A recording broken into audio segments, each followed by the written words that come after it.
KPCC ಅಧ್ಯಕ್ಷ ಸ್ಥಾನಕ್ಕೆ ಸಂಬಂಧಪಟ್ಟ ಹಾಗೆ ಸಚಿವ ಸತೀಶ್ ಜಾರಕಿಹೊಳಿ ಕೊಟ್ಟಂತ ಹೇಳಿಕೆ ಡಿಸಿಎಂ ಡಿಕೆ ಶಿವಕುಮಾರ್ ಅವರ ಆಕ್ರೋಶಕ್ಕೆ ಕಾರಣ ಆಗಿದೆ.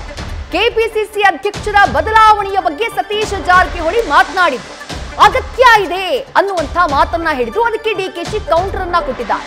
ಪಕ್ಷದಲ್ಲಿ ಶಿಸ್ತನ್ನ ಕಾಪಾಡುವುದು ಎಲ್ಲಾ ನಾಯಕರ ಕೆಲಸ, ಯಾರೂ ಮಾತನಾಡಬಾರದು ಅಂತ ನಾಯಕರು ಹೇಳಿದ್ದಾರೆ.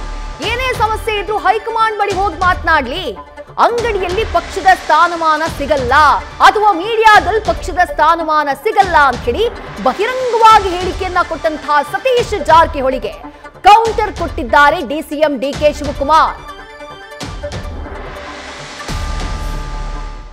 ಯಾವ್ದಾದ್ರು ವಿಚಾರ ಇದ್ರೆ ನಾನೇ ಕರೆದು ನಿಮ್ಗೆಲ್ಲ ಪ್ರೆಸ್ಗೆ ಹೇಳ್ತೀನಿ.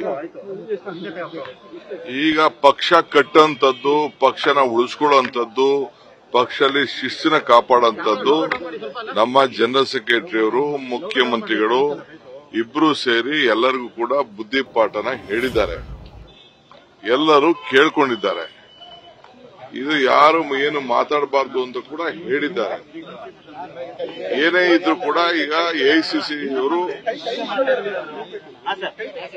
ಏನೇ ಇದ್ರು ಎಐಸಿಸಿ ಅವರು ಸುರ್ಜಿವಾಲಾ ಅವರೇ ಬಂದು ಮೀಟಿಂಗ್ ಅಲ್ಲಿ ಏನ್ ಬೇಕೋ ಹೇಳಿದ್ದಾರೆ. ನಾಳೆನೂ ಬರ್ತಾ ಇದ್ದಾರೆ. ನಾಳೆ ಬೆಳಗ್ಗೆ ಬೆಳಗಾಂಗೆ ಸುರ್ಜಿವಾಲಾ ಸಾಹೇಬರು ಬರ್ತಾ ಇದ್ದಾರೆ. ನೀವು ಬೇಕಾದ್ರೆ ಅಲ್ಲೇ ಭೇಟಿ ಮಾಡಿ, ಅಲ್ಲೇ ಹೋಗಿ. ಪಾರ್ಟಿ ವಿಚಾರ ಮೀಡಿಯಲ್ಲಿ ಮಾತಾಡೋದಲ್ಲ. ಏನಾರು ಇದ್ರು ವೈಯಕ್ತಿಕವಾಗಿ ಹೋಗಿ ಯಾರು ಬೇಕಾದ್ರೂ ಮಾತಾಡ್ಲಿ, ಅಧ್ಯಕ್ಷ ಹತ್ರ ಮಾತಾಡ್ಲಿ, ರಾಹುಲ್ ಗಾಂಧಿ ಹತ್ರ ಮಾತಾಡ್ಲಿ, ನನ್ನ ಹತ್ರ ಬಂದು ಮಾತಾಡ್ಲಿ, ಚೀಫ್ ಮಿನಿಸ್ಟರ್ ಹತ್ರ ಮಾತಾಡ್ಲಿ, ಏನ್ ಬೇಕಾದ್ರೂ ಮಾತಾಡ್ಲಿ. ಇದು ನಾನು ಒಂದ್ ಪಾರ್ಟಿದಲ್ಲ ಹೇಳ್ತಾ ಇರೋದು.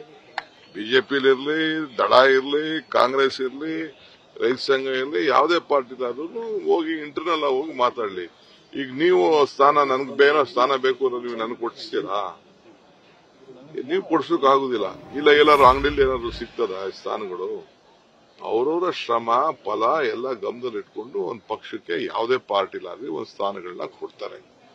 ಸೊ ಅಷ್ಟು ಗೊತ್ತೇ ಹೊರತು ನನಗೆ ಬೇರೆ ಚರ್ಚೆಯಲ್ಲಿ ನೀವು ಸುಮ್ಮನೆ ಅವ್ರ ಹೆಸರುಗಳು ಒಂದಷ್ಟು ಬರ್ಲಿ ಅಂತ ಅಂದ್ಬಿಟ್ಟು ಕೆಲವರೆಲ್ಲ ಹೇಳಕ್ ಪ್ರಯತ್ನ ಮಾಡಬಹುದೇ ಹೊರತು, ನಾನು ಇವತ್ತು ನಮ್ರತೆಯಿಂದ ಮಾಡ್ತಾ ಇದ್ದೀವಿ. ಬಹಳ ಶ್ರಮ ಪಟ್ಟು ಈ ಪಕ್ಷನ ಡಿಕೆ ಶಿವಕುಮಾರ್ ಎಲ್ಲ ತಂದಿರೋನು. ಎಲ್ಲ ಕಾರ್ಯಕರ್ತರು, ಮತದಾರರು ನಮ್ಮ ಮೇಲೆ ಅಪಾರವಾದಂತ ನಂಬಿಕೆ ಇಟ್ಕೊಂಡು ತಂದಿದ್ದಾರೆ.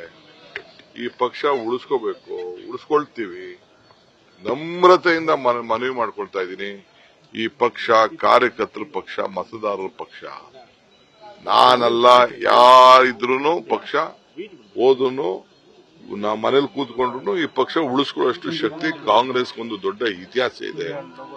ಮಹಾತ್ಮ ಗಾಂಧೀಜಿ 100 ವರ್ಷದಿಂದ ಈ ದೇಶಕ್ಕೆ ಸ್ವಾತಂತ್ರ್ಯ ತಂದುಕೊಟ್ಬಿಟ್ಟು ನಮ್ಗೆ ಅವ್ರ ಅಧಿಕಾರನೇ ತಗೊಳ್ಳಿಲ್ಲಪ್ಪ, ಬಿಟ್ಟು ತ್ಯಾಗ ಮಾಡಿಬಿಟ್ರು. ಅವ್ರು ಈ ದೇಶದ ಪ್ರಧಾನಮಂತ್ರಿ ಆಯ್ತಿರ್ಲಿಲ್ವ ಮಹಾತ್ಮ ಗಾಂಧೀಜಿಯವರು? ಹಂಗೆ ಇವತ್ತು ನಾವೆಲ್ಲ ಅದನ್ನ ಸ್ಮರಿಸ್ಕೊಂಡು ಅದನ್ನ ಉಳಿಸ್ಕೊಳ್ಳಿಕ್ ನಾವು ಹೋಗ್ತಾ ಇದೀವಿ. ಅಂಬೇಡ್ಕರ್ ಅವರು ನಮ್ಮ ಸಂವಿಧಾನ ಕೊಟ್ರು. ಅವ್ರೇನಾದ್ರು ತಗೊಂಡ್ರೆ, ಫಲ ಏನಾದ್ರು ತಗೊಂಡ್ರೆ ನಮ್ಮಂತವ್ರು ಕೊಟ್ಬಿಟ್ಟು ಹೋದ್ರು.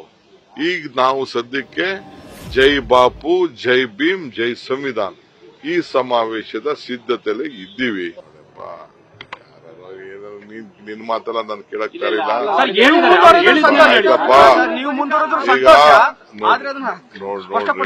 ನೋಡ್ರಿ, ನಾನೆಲ್ಲ ಸ್ಪಷ್ಟ ಪಡೋದು. ಈ ಮಲ್ಲಿಕಾರ್ಜುನ್ ಖರ್ಗೆ ಸಾಹೇಬ್ರು,